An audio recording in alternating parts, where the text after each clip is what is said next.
Hello everybody, welcome to Everest Coaching Institute. Today we will discuss class 7 science. Chapter name is motion and time. तो चलो शुरू करते हैं। बेटा motion and time chapter में सबसे पहले इस चैप्टर में आपको पता होना चाहिए कि मोशन क्या होता है। What is motion? अगर आपको एग्जाम में कोई पूछता है कि मोशन क्या है तो आप क्या बताओगे? An object is said to be in motion when it changes its position with respect to any stationary item. Any stationary object क्या कहता है वो? कोई भी ऑब्जेक्ट मोशन में तब होता है जब वो अपनी पोजीशन किसी कोई स्टेशनरी ऑब्जेक्ट के रिस्पेक्ट में उसकी चेंज होती है, तब उसको हम बोलते हैं मोशन में। अब इसकी जैसे मैं आपको एग्जांपल देती हूँ। फॉर एग्जांपल, आप किसी भी व्हीकल पे ट्रेवल कर रहे हो। It can be cycle, it can be rickshaw, it can be auto, it can be bike, scooter, car, bus, whatever. ठीक है। अब जो आपको पता है, जो रास्ते में पोल्स होते हैं, पोल्स तो स्टेशनरी है ना, वो तो नहीं हिलते, एक जगह पे ही रहते हैं ना। तो अगर आप किसी व्हीकल पे जा रहे हो, तब आप देखते हो आपकी जो व्हीकल है वो चल रहा है और पोल वहां का वहीं खड़ा है। उस पोल के रिस्पेक्ट में पता चलता है कि जो ऑब्जेक्ट है वो मूव कर रहा है। ठीक है। अब जो ऑब्जेक्ट मोशन है, बेसिकली मोशन की आपको टाइप्स आ जाती हैं। What are the types of motion? Basically there are 3 types of motion: rectilinear motion, curvilinear motion and circular motion. ठीक है। इनके नाम ध्यान से याद रख लेना, आप लोगों ने 6th में भी पढ़ा है वैसे ये, कि मोशन में रेक्टिलिनियर मोशन होता है, कर्वीलिनियर और सर्कुलर। अब इसको डिटेल में डिस्कस करते हैं। अब ये देखो, पहला आता है हमारा रेक्टिलिनियर मोशन। रेक्टिलिनियर मोशन क्या कहता है? बेसिकली मोशन जो होता है, कोई भी मोशन स्ट्रेट लाइन में जो चलता है उसको हम बोलते हैं रेक्टिलिनियर मोशन। नाउ जैसे आपको पिक भी बनी हुई है, इसमें ये पिक से भी आपको पता चल जाएगा कि ये पिक में देखो उन्होंने क्या बताया है कि ये जो ट्रेवलिंग हो रही है, साइकिल चला रही है ये गर्ल, ये स्ट्रेट लाइन में चला रही है। आप देखो, आप किसी भी रोड पे चलते हो, स्ट्रेट रोड पे, आप कार में जा रहे हो, बाइक में जा रहे हो, स्ट्रेट रोड पे चला रहे हो, तो उसको हम बोलते हैं मोशन इन स्ट्रेट लाइन या रेक्टिलिनियर मोशन। दूसरा मोशन आता है हमारा कर्वीलिनियर मोशन। कर्वीलिनियर मोशन या motion of a curve line हम बोलते हैं। कर्व लाइन के मोशन में क्या, जैसे आपको ये देखो, ये पिक है, ये एथलीट्स रनिंग कर रहे हैं, तो ये देखो यहाँ पे ये जो सारे सेम डिस्टेंस पे ये थोड़ा सा कर्व है, इसको हम बोलते हैं कर्वीलिनियर मोशन। इस पे वो जा रहे हैं। इसकी आपको मैं एक और एग्जांपल देती हूँ। अब जैसे आप देखो, राउंड अबाउट होते हैं, अगर हम पूरा राउंड अबाउट क्रॉस ना करें और थोड़ा सा हाफ राउंड अबाउट क्रॉस करते हैं, तो we are moving in a curvilinear motion. ठीक है। कर्व लाइन में हम मूव करते हैं, उसको हम कर्वीलिनियर मोशन कहते हैं। हाफ कर लो, 1/4, मतलब बिल्कुल थोड़ा सा टर्न करो, उसको हम बोलते हैं कर्वीलिनियर मोशन। ठीक है। अब बारी आती है सर्कुलर मोशन। सर्कुलर मोशन जैसे आपको नाम से पता चलता है, पूरा सर्कल में मोशन होता है, उसको हम बोलते हैं सर्कुलर मोशन। ये देखो, जैसे ये पिक में ये बॉय है, ये इसके पास इसने स्ट्रिंग से आपका ये स्टोन पकड़ा हुआ और इसको ये घुमा रहे हैं, ये पूरा ओवल राउंड शेप में, सर्कल शेप में वो घूम रहा है, इसको हम बोलते हैं सर्कुलर मोशन। ठीक है। तो ये आपके टाइप्स ऑफ मोशन है। अब नेक्स्ट हमारा कॉन्सेप्ट आता है इसमें स्पीड का, कि स्पीड हमारी क्या होती है, वो अब हम डिटेल में डिस्कस करते हैं। स्पीड देखो, distance travelled by a body in unit time, 1 second और 1 मिनट और 1 hour is known as speed. कितना डिस्टेंस एक बॉडी जो कवर कर रही है आपका एक यूनिट ऑफ टाइम में, वो आपका 1 यूनिट हो सकता है, 1 मिनट हो सकता है, 1 सेकेंड हो सकता है, 1 आवर हो सकता है, उसको हम बोलते हैं स्पीड। तो अगर आपको स्पीड की डेफिनेशन आती है तो आपने ये लिखना है, distance travelled by a body in unit time, 1 second और 1 मिनट और 1 आवर।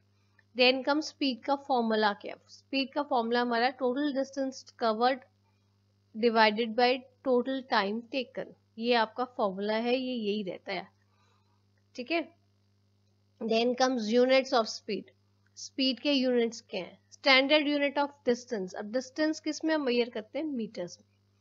और आपका टाइम किस में मेजर होता है? स्टैंडर्ड यूनिट क्या है? सेकंड्स में। सो अगर आपको ये एमसीक्यू वगैरह में या 1 मार्क क्वेश्चन में या आपको फिलअप्स में आ जाता है कई बार कि स्टैंडर्ड यूनिट डिस्टेंस का और स्टैंडर्ड यूनिट टाइम का क्या है, तो आपको पता होना चाहिए वो मीटर और सेकंड होता है। ठीक है, तो इसी चीज के हिसाब से हमारा जो स्टैंडर्ड यूनिट स्पीड का क्या आएगा, फॉर्मूला स्पीड का क्या है? Distance divided by time. तो हमारा स्टैंडर्ड यूनिट टाइम स्पीड का क्या आएगा? मीटर, आपका ये मीटर ओवर सेकेंड आ रहा है। आप ऐसे लिख सकते हो, आपको 3-4 टाइप से आप लिख सकते हो।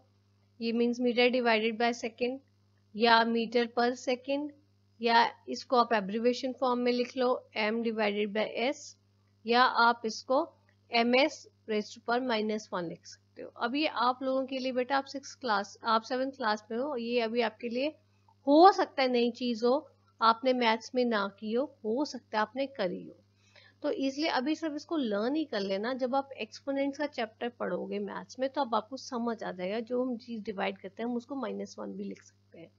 इसको डिटेल में अभी समझने की जरूरत नहीं, आप मैथ्स में ये चीज समझोगे, इसको ऐसे ही आप लर्न कर लो। ठीक है, नेक्स्ट इज, अब आपने मीटर और सेकेंड के रिलेशन में हमने इसको एक्सप्रेस किया है, पर उसको आप स्पीड को आप किलोमीटर पर आवर में भी आप एक्सप्रेस कर सकते हो, जिसको हम लिख सकते हैं it is also measured in kilometre divided by hour, km divided by h। ठीक है बेटा, बच्चे अभी तक हमने स्पीड पढ़ी है ना, तो स्पीड का हमने फॉर्मूला किया है, स्पीड का फॉर्मूला क्या होता है। अब देखते हैं कि हमें कैसे पता चलेगा कि 2 बॉडीज आर मूविंग, मान लो 2 या 2 पर्सन्स आर मूविंग, मान लो ए एंड बी 2 पर्सन्स हैं, वो चल रहे हैं, या वो कौन सा फास्ट चल रहा है कौन सा स्लो चल रहा है, वो आपको कैसे पता चलेगा। ठीक है, तो वो देखते हैं वो कैसे निकालना है। नाउ अभी मैंने ये आपको पर्सन की एग्जांपल से करवा रही हूँ। यहाँ पे ए एंड बी 2 पर्सन्स हैं और ए कवर करता है 1000 मिनट्स इन 10 मिनट्स। 10 मिनट में वो 1000 मीटर कवर करते हैं, 1000 मीटर्स कवर करते हैं, और जो बी है वो 15 मिनट्स में 1200 मीटर्स कवर करते हैं। तो मीन्स अब आपको स्पीड का फॉर्मूला आपको पता है। ऐसे क्वेश्चंस में सबसे पहले आपने क्या करना है, स्पीड निकाल लेनी है। ए की स्पीड निकालो, distance upon time, that is 1000 upon 10, that comes out to be 100 metres पर मिनट। ठीक है, और स्पीड ऑफ बी वो कितनी आएगी, 1200 अपॉन 18, वो आ जाएगा आपको 80 मिनट्स पर मिनट। तो इसका मतलब क्या है, ये क्या बता रहा है आपको, जो स्पीड ऑफ ए निकाली और स्पीड ऑफ बी निकाली है आपने, तो वो क्या बता रहा है कि इससे पता चलता है हमें जो ए है वो कवर करता है 100 मीटर्स कवर करता है 1 मिनट में, और जो बी है वो 80 मिनट्स करता है 1 मिनट में। ठीक है, बी ने 80 मीटर्स किए और ए ने 100 मीटर्स किए 1 मिनट में। सो आप बताओ कौन सा फास्ट है, ए है या बी है? जिसने ज्यादा डिस्टेंस कवर किया होगा, स्पीड जिसकी स्पीड तेज होगी वही ज्यादा फास्ट होगा, है ना। तो इसमें क्या आंसर आएगा, ए ने 100 किया और बी ने 80 किया, तो answer comes out to be A, speed of A is faster than B. ठीक है, अब बेटे ये ना आगे आपको काम भी आ जाएगा क्वेश्चंस में, कहीं में हमने कंपैरिजन करना होता है तो कन्वर्जन के लिए कि किलोमीटर पर आवर को आप कैसे मीटर पर सेकंड में कन्वर्ट करोगे। ठीक है, आपको किलोमीटर पर आवर में स्पीड दे रखी है और आपने उसको मीटर पर सेकंड में कन्वर्ट करना है, तो आप कैसे करोगे, कंपैरिजन वगैरह में आगे काम आ जाता है। तो अब आप लोगों को पता है कि 1 किलोमीटर में कितने मीटर्स होते हैं, 1000 मीटर्स होते हैं, और 1 आवर में कितने मिनट्स होते हैं, 60 मिनट्स, और 1 मिनट में कितने सेकेंड्स होते हैं, 60 सेकेंड्स। इट मीन्स 1 आवर में कितने सेकेंड्स होंगे, 60 मिनट्स इंटू 60 सेकेंड्स, कितना आ जाएगा, 3600 सेकेंड्स। ठीक है ना, ये हमारा 3600 सेकेंड्स आ गया। तो मीन्स 1 किलोमीटर पर आवर को अगर आप देखो कैसे, 1 किलोमीटर को मीटर में कर दोगे तो 1000 मीटर्स आ जाएगा, और आर को सेकेंड्स में करोगे तो आपका 3600 आ जाएगा। 1000 मीटर बाय 3600 सेकेंड्स, ये आपका आ जाएगा 5/18 मीटर पर सेकेंड, जब आपने किलोमीटर पर आवर को मीटर पर सेकेंड में कन्वर्ट करना है तो उसको मल्टीप्लाई करोगे 1000 अपॉन 3600, तो उसकी बजाय आप सिंपली 5/18 से भी कर सकते हो, क्योंकि 1000 को जब आप 3600 से डिवाइड करोगे तो आपका आंसर यही आएगा। ठीक है, अब इसके ऊपर एक एग्जांपल देख लेते हैं। अब देखो एक कार है, if a car travels with the speed of 36 kilometre पर आवर, 36 किलोमीटर पर आवर की स्पीड से कार जा रही है, the speed then its speed in metre पर सेकेंड विल बी, जब आपने मीटर पर सेकेंड में कन्वर्ट करना है तो क्या करोगे 36 इंटू 1000 अपॉन 3600 कर लो, या वो नहीं करना तो 1000 इंटू 5 अपॉन 36 इंटू 5 अपॉन 18 कर लो। आंसर आपका सेम आएगा, मीटर पर सेकंड में करोगे तो 10 मीटर्स पर सेकंड आपका आंसर आ जाएगा। ठीक है, ये बात आएगी आपकी किलोमीटर पर आवर को मीटर पर सेकंड में कैसे कन्वर्ट करते हैं। तो चलो अब बारी आती है एवरेज स्पीड की, कि एवरेज स्पीड क्या होती है। एवरेज आप लोगों को पता है कि सब लोगों की एवरेज निकालनी मींस टोटल को डिवाइड करो नंबर ऑफ यूनिट से।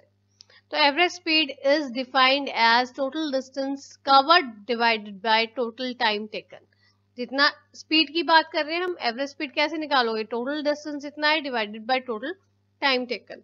सो एवरेज स्पीड का फॉर्मूला क्या आ जाएगा हमारा, distance total distance upon total time. ठीक है, इसी चीज को हम एक एग्जांपल से समझ लेते हैं। ये देखो जैसे मैंने एग्जांपल लिया, a boy covers 30 metres in first 5 seconds. पहले 5 सेकेंड्स में एक बॉय ने 30 मीटर कवर किया, फिर 10 सेकेंड्स में उसने अगले 10 सेकेंड्स में 40 मीटर्स कवर किया, फिर उसने अगले 15 सेकेंड्स में या last 15 seconds you can say उसने 50 मीटर्स कवर किया। तो हमने एवरेज स्पीड निकालनी है बॉय की। तो इसके लिए हम क्या करेंगे, आपका फॉर्मूला क्या है एवरेज स्पीड का, एवरेज स्पीड का फॉर्मूला हमारा है total distance upon total time. तो पहले हम टोटल डिस्टेंस निकाल लेते हैं। टोटल डिस्टेंस कैसे निकालेंगे, 30 metres plus 40 metres plus 50 metres, ये आ जाएगा 120 metres. And total time 5 seconds plus 10 seconds plus 15 seconds, आपका आ जाएगा 30 सेकेंड्स। तो एवरेज स्पीड बॉय की कितनी आएगी, total distance covered upon total time taken. Distance cover कितना है 120 और टाइम टेकन कितना है 30, तो आंसर आ जाएगा आपका 4 मीटर्स पर second. So average speed of the boy, यहीं पे क्वेश्चन नहीं छोड़ना है, क्वेश्चन आगे पूरा लाइन लिखनी है, क्योंकि उन्होंने पूछा है find the average speed of the boy, तो आप आगे लिखोगे the average speed of the boy is 4 metres पर सेकेंड। ठीक है, अब बारी आती है uniform and non uniform motion की, कि यूनिफॉर्म मोशन क्या है और नॉन यूनिफॉर्म मोशन क्या है। अब देखो अगर आपको बोलते हैं कोई भी एक बॉडी है, if it covers equal distances in equal intervals of time, its motion is said to be uniform, in this case speed is constant. वो क्या कह रहे हैं कि अगर कोई भी बॉडी इक्वल टाइम में इक्वल डिस्टेंस कवर कर रही है तो उसको हम कहते हैं यूनिफॉर्म मोशन। ठीक है, इस केस में स्पीड कांस्टेंट रहेगी। अब जैसे इसी एग्जांपल क्या है, मतलब equal interval of time means, मैं एग्जांपल ले रही हूँ 1 मीटर, 1 मिनट में वो कितना कवर करते हैं। अगर पहले मिनट में भी उतना ही डिस्टेंस बॉडी कवर कर रही है, सेकेंड मिनट में भी उतना ही कर रही है और थर्ड मिनट में भी उतना ही कर रही है, इट मीन सारे every equal interval of time, हर एक मिनट के गैप पे उन्होंने उतना ही कवर किया बॉडी ने, तो उसमें केस में स्पीड हमारी कांस्टेंट आ जाएगी। ठीक है, now next comes if a body covers unequal distances in equal intervals of time, its motion is said to be non-uniform, in this case speed is not constant। अब वो कहते हैं अगर अनइक्वल डिस्टेंस कवर किया जा रहा है equal interval of time में, मींस फर्स्ट मिनट में तो कुछ टाइम कुछ डिस्टेंस कवर किया बॉडी ने, नेक्स्ट मिनट में कुछ और डिस्टेंस कवर किया है, उसे नेक्स्ट मिनट में कम किया या कुछ डिफरेंट किया है, तो इट मीन सब में सारे इंटरवल्स में इक्वल उन्होंने डिस्टेंस नहीं कवर किया, इस केस में motion is said to be non uniform. ठीक है, in this case speed is not constant, इस केस में हमारी स्पीड कांस्टेंट नहीं आएगी क्योंकि अलग अलग डिस्टेंस उन्होंने कवर किए। जैसे मैंने आपको अभी एग्जाम्पल में भी बताया था कि बॉय ने कवर किया, अलग अलग टाइम उन्होंने कवर किया है। तो उसमें वैसे भी उसमें पर हमारा जो इंटरवल ऑफ टाइम है वो हमारा इक्वल नहीं था। पर अगर आपका इंटरवल ऑफ टाइम इक्वल हो और इस केस में अलग अलग किए हो कवर, तो वो आपका क्या आ जाएगा, स्पीड इज नॉट कांस्टेंट, और वो नॉन यूनिफॉर्म मोशन होगा। ठीक है, अब बारी आती है बेटा, हमने देखना है कि हम टाइम को कैसे मेजर करते हैं। मेजरमेंट ऑफ टाइम आ गया कि हाउ वी मेजर टाइम। अब देखो इसके लिए ना मैं आपका थोड़ा सा बैकग्राउंड बनाने लगी हूँ। तो हम पुराने टाइम में जा रहे हैं, वो टाइम में जब हमारे पास वॉचेस नहीं थी, क्लॉक्स नहीं था, हमें पता नहीं चलता था टाइम का कि क्या हुआ क्या नहीं। बट उस टाइम पे भी लोगों को टाइम का अंदाजा रहता था। कैसे अंदाजा रहता था? उनको sunrise, sunset, full moon, another full moon, उससे पता चलता था। In earlier times, unit of time was the interval between sunrise to sunset or from one moon, full moon to another. अब जैसे sunrise to sunset कैसे? जब सूरज आपका rise हो रहा था, तो उनको पता चल जाता था कि अब मॉर्निंग होगी, सनराइज हो गया है, इतना टाइम हो गया होगा। जब सन आपके हेड पे आ गया, बिल्कुल ऊपर आ गया, धूप एकदम तेज है, तब पता चल जाता था कि हाँ अब दोपहर को हो गई है, आफ्टरनून होगी। और जब सन सेट हो जाता उस टाइम पता चलता हाँ अब शाम होगी, रात होने वाली है।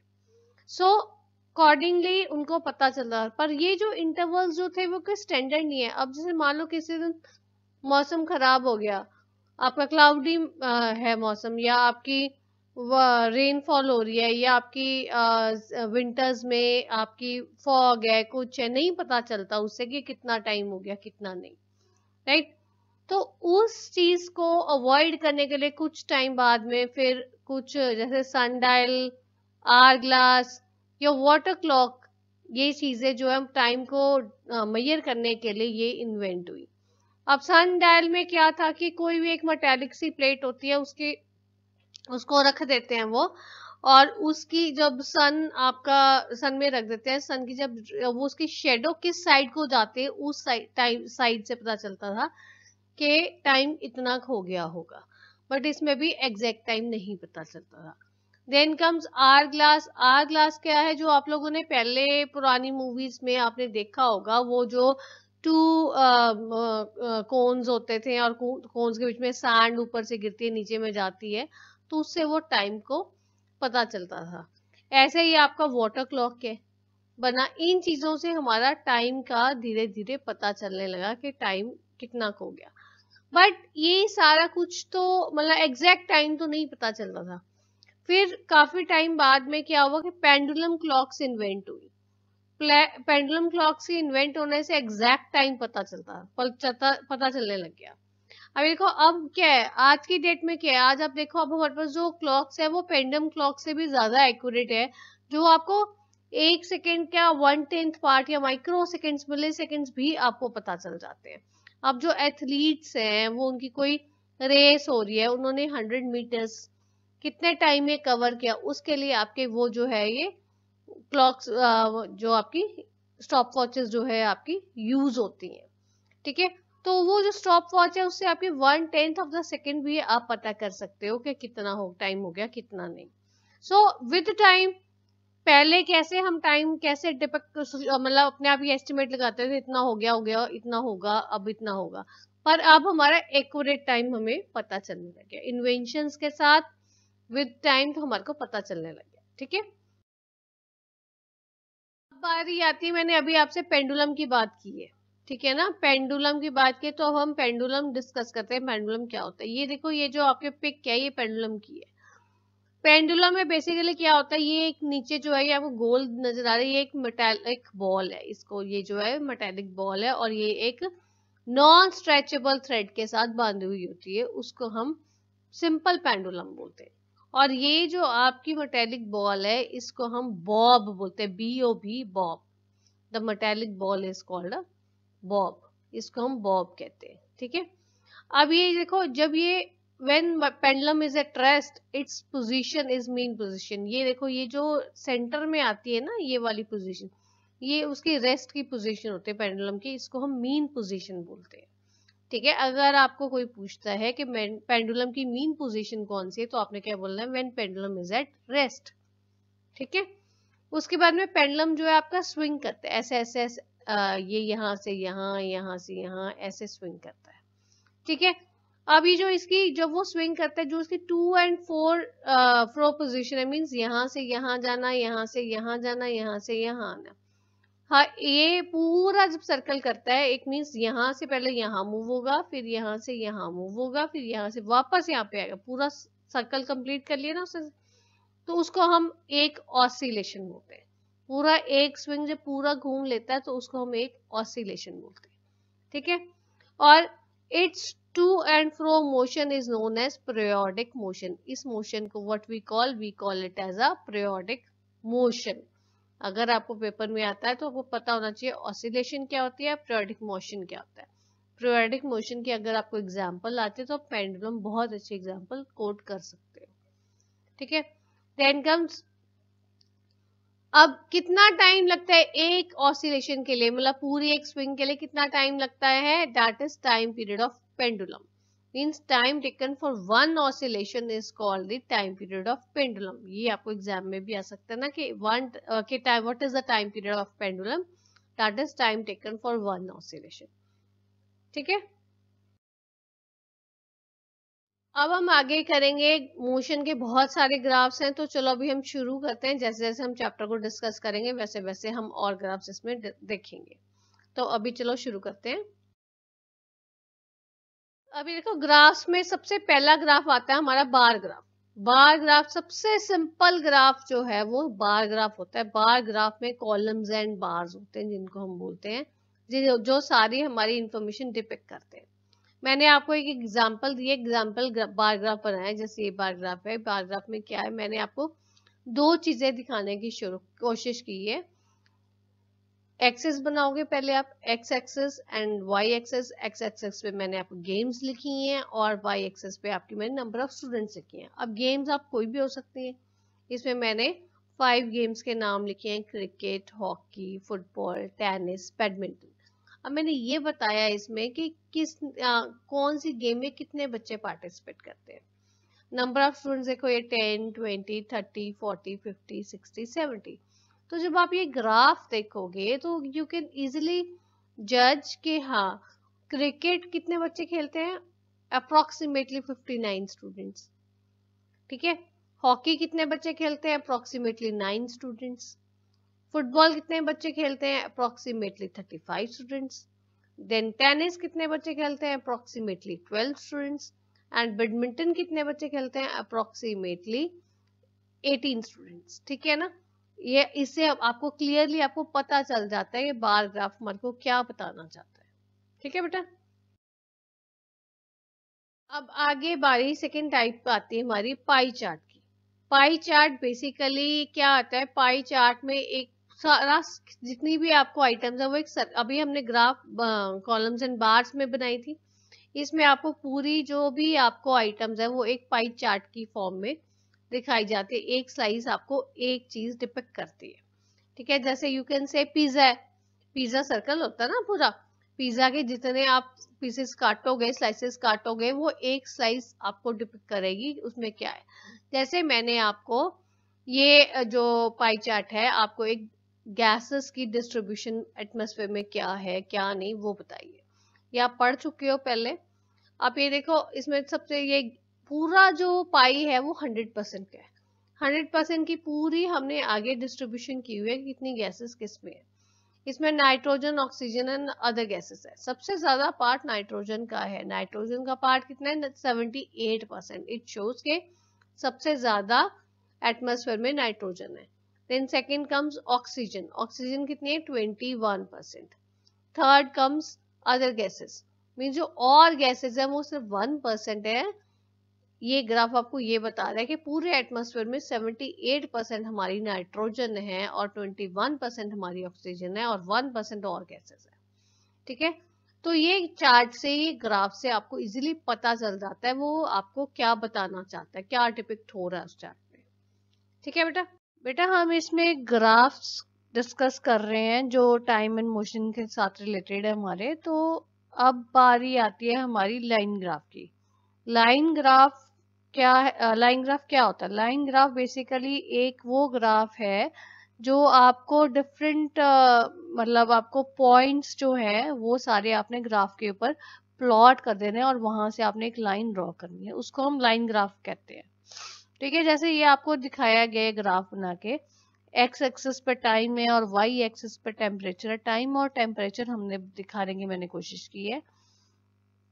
ये देखो 12 बजे मिडनाइट आपका टेम्परेचर था 13 डिग्री। फिर आपका 3 AM पे आपका टेम्परेचर आ गया 8 डिग्री। 6 AM पे आपका टेम्परेचर आ गया 4 डिग्री। 9 AM पे आपका टेम्परेचर आ गया 18 डिग्री। देन आपका 12 नून को दोपहर को 12 ओ क्लॉक आपका टेम्परेचर आ गया 23 डिग्री। 3 PM पे आ गया आपका मैक्सिमम था 25 डिग्री और फिर वो 6 PM पे कम हो गया 20 डिग्री। 9 PM पे और कम हो गया 15 डिग्री और उसके अपने रात को 12 बजे मिडनाइट पे ये टेम्परेचर आपका आ गया है और कम ये आया आपका 12 डिग्री।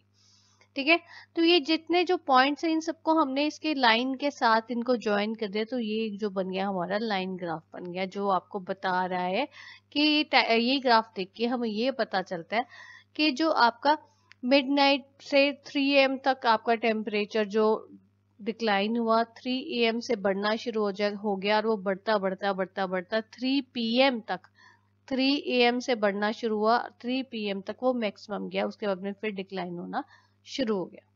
ठीक है, तो ये था हमारा लाइन ग्राफ।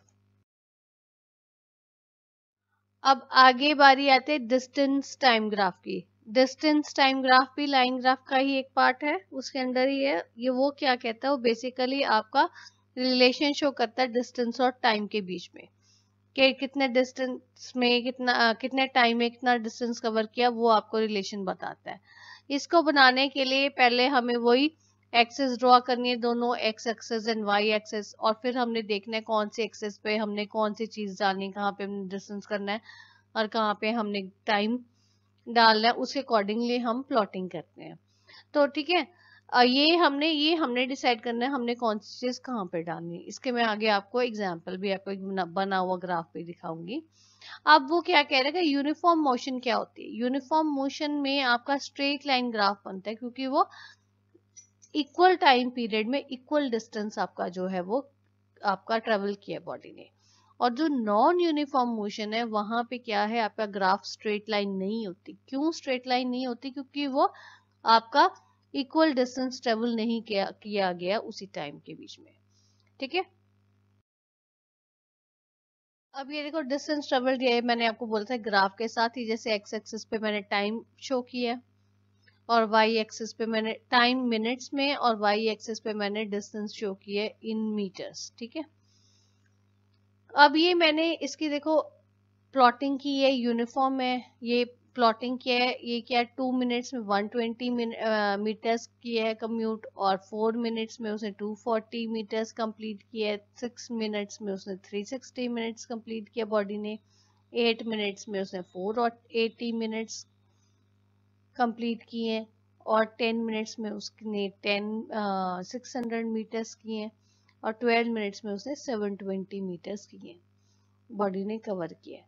ये आपके डिफरेंट डिफरेंट, ये देखो इससे आप स्ट्रेट लाइन जा रही है, it means body is in a uniform motion. क्यों? क्योंकि वो इक्वल डिस्टेंस में इक्वल टाइम में इक्वल डिस्टेंस कवर किया है। देखो 120 मीटर्स ही उन्होंने 2 मिनट्स में उन्होंने 120 मीटर्स कवर किया। ठीक है बेटा, तो ये आपका यूनिफॉर्म मोशन का ग्राफ था, टाइम ग्राफ का, टाइम डिस्टेंस का। अब बारी आती है हमारी आगे रिलेशन बताना है हमने कि स्पीड और slope of a time graph में, टाइम डिस्टेंस टाइम ग्राफ में क्या स्पीड और उसकी स्लोप में क्या रिलेशन है। मैं आपको पहले बता रही हूँ दोनों में देखा तो स्पीड और स्लोप में एक ही चीज है, डिस्टेंस टाइम में एक ही चीज है, स्लोप जो है वो स्पीड ही होती है। ठीक है, slope of a graph is obtained by dividing measurement of y-axis by the measurement of x-axis at a particular point. In distance time graph, distance time graph में स्लोप डिपेक्ट्स स्पीड, क्योंकि distance time graph में क्या आपकी Y access पे आपकी distance है और x axis पे आपका टाइम है। जब आप डिस्टेंस को टाइम से डिवाइड करोगे तो आपकी स्पीड आएगी। तो स्लोप क्या बताती है? Speed. Speed is equal to distance upon time. ठीक है, टाइम डिस्टेंस टाइम ग्राफ में आपकी स्पीड और स्लोप एक ही चीज होती है। अब ये देखो, यहाँ पे मैंने आपको एक ग्राफ दिखाया है जिसमें आपको यहाँ पे टू बॉडीज हैं, ए और बी। ये ब्लू ए है और रेड आपकी जो है वो ऑरेंज जो है आपकी वो बी है। डिस्टेंस वाई एक्सेस पे है और टाइम जो है मिनट्स में है और वो एक्स एक्सेस पे है। अब ये देखो, ये यूनिफॉर्म मोशन है क्योंकि स्ट्रेट लाइन जा रही है। यूनिफॉर्म मोशन में उन्होंने हमें अगर हमारे से पूछे स्पीड किसकी ज्यादा, वैसे तो आपको देखने से ही पता चल जाएगा कि जो जिसकी स्लोप ज्यादा है ऑब्वियसली उसकी ही स्पीड ज्यादा होगी, क्योंकि स्पीड और स्लोप एक ही चीज आता है डिस्टेंस टाइम ग्राफ में, तो एक ही स्पीड ज्यादा होगी। पर फिर भी अगर आप कैलकुलेट करना चाहते हो, ये डायग्राम आपको ये ग्राफ आपको ये शो कर रहा है, इससे ये पता चलता है। पर फिर भी अगर हम देखना चाहते हैं तो आप कर भी सकते हो। ये देखो, कोई भी पॉइंट ले लो, जरूरी नहीं है कि पहला ही पॉइंट लेना, कोई भी पॉइंट ले लो इस पे, क्योंकि ये यूनिफॉर्म मोशन में आंसर सेम आएगा। पहले पॉइंट पे यहाँ पे एक का जो आपका डिस्टेंस ट्रेवल्ड है वो 120 मीटर्स है। कितने टाइम में? 2 मिनट्स में। 120 अपॉन 2 इज 60 मीटर्स पर मिनट। और बी में आपका डिस्टेंस उसी टाइम में बी में आपका डिस्टेंस कितना ट्रेवल्ड है? डिस्टेंस है आपका 60 मीटर्स और टाइम है आपका 2 मिनट्स। तो डिस्टेंस अपॉन टाइम आपकी स्पीड आएगी 30। दिस शोज दैट ए की स्पीड 60 ज्यादा है या 30 ज्यादा है? कौन सी ज्यादा है? 60 ज्यादा ना, तो 60 ज्यादा। दिस शोज दैट ए की speed is more than the speed of B. ठीक है बेटा। अब बारी आती है distance time graph stationary object का। Stationary object means object which is not moving. जैसे मैंने आपको पहले एग्जांपल दी थी कि आप बस में ट्रेवल कर रहे हो, किसी चीज में भी ट्रेवल कर रहे हो और एक आपका पोल है, तो पोल जो है वो आपका स्टेशनरी ऑब्जेक्ट है। ठीक है, मतलब स्टेशनरी मींस एक जगह पे रुक गए। अब ये जरूरी नहीं है कि वो पहले ही स्टेशनरी है, वो तो मैंने एग्जांपल दी थी आपको। इस ये आपका ये भी हो सकता है कोई मूविंग ऑब्जेक्ट है और वहां कहीं पे आके बॉडी वो आपकी रुक गई थोड़ी देर के लिए, तो वो वहां पे आपका ग्राफ कैसा बनेगा? अब जैसे distance time graph of a stationary object is parallel to x axis. Parallel to x axis हमेशा स्टेशनरी ऑब्जेक्ट आएगा। क्यों? क्योंकि उसने कोई डिस्टेंस ही नहीं कवर किया। टाइम चल रहा है उनका पर वो डिस्टेंस नहीं कवर कर रहे, इसलिए वो पैरेलल टू एक्स एक्सिस आएगा। When an object is stationary, distance does not change but the time continues to change. यही चीज अभी बताई है मैंने आपको। So the graph formed is straight line parallel to x axis. ठीक है, पैरेलल टू एक्स एक्सिस इसीलिए आते हैं क्योंकि डिस्टेंस उस टाइम में जीरो कवर किया है पर टाइम आपका रनिंग है। ठीक है, अब ये आपको यही चीज आपको मैं ग्राफ से समझाती हूँ। अब ये देखो, कोई हमारी यहाँ पे बॉडी है, कोई भी आपकी बॉडी यहाँ पे जो मूव कर रही है, ये देखो यहाँ से शुरू हुई, इतना डिस्टेंस कवर किया उसने, 100 मीटर्स डिस्टेंस कवर किया उसने 2 मिनट्स में। ठीक है, उसके बाद में 200 पे वो आके वो स्टेशन रुक गई। टाइम तो चल रहा है, डिस्टेंस नहीं कवर किया यहाँ से यहाँ पॉइंट में, मींस 4 मिनट से 8 मिनट्स तक, ये 4 मिनट्स का डिस्टेंस जो है, टाइम जो है उस टाइम पीरियड में उन्होंने डिस्टेंस नहीं कवर किया, इसलिए पैरेलल टू एक्स एक्सिस आई। उसके बाद में फिर उनका डिस्टेंस शुरू हो गया। ठीक है, अब बारी आती है कुछ और भी डिस्टेंस टाइम ग्राफ है। और डिस्टेंस टाइम ग्राफ कैसे? जैसे कोई जो आपकी बॉडी है वो यूनिफॉर्म स्पीड पे नहीं चल रही है, यूनिफॉर्म स्पीड पे नहीं चल रही है पर उनकी जो स्पीड वो बढ़ रही है। कोई है पहले स्पीड कम पे चल रहा था, उसके बाद में स्पीड ज्यादा तेज होने लगी। जब वो तेज होने लगी तो वो इंक्रीजिंग में आएगा, तो वो इस टाइप से आपका राइजिंग कर्व आपका बन जाएगा, क्योंकि ये दिस शोज के पहले स्पीड कम थी, डिस्टेंस अपॉन टाइम यहाँ पे स्पीड कम थी, फिर स्पीड थोड़ी ज्यादा हुई, उसके बाद में ज्यादा, उसके बाद में ज्यादा। ठीक है, तो स्पीड बढ़ती रही, इसलिए ये आपका राइजिंग कर्व शो करता है। अब आगे बारी आती है, अब जरूरी थोड़ा ना राइजिंग कर्व भी होगा, कई बार नॉन यूनिफॉर्मली आपका राइजिंग कर्व नहीं आता, आपका जो स्पीड है वो आपकी डिक्रीजिंग फॉर्म में भी आ जाती है। उस केस में क्या आता है, distance time graph for a body moving with decreasing non-uniform speed is a curve reaching limiting value of distance। इसमें क्या है कि आपकी जो है पहले इंक्रीजिंग स्पीड थी,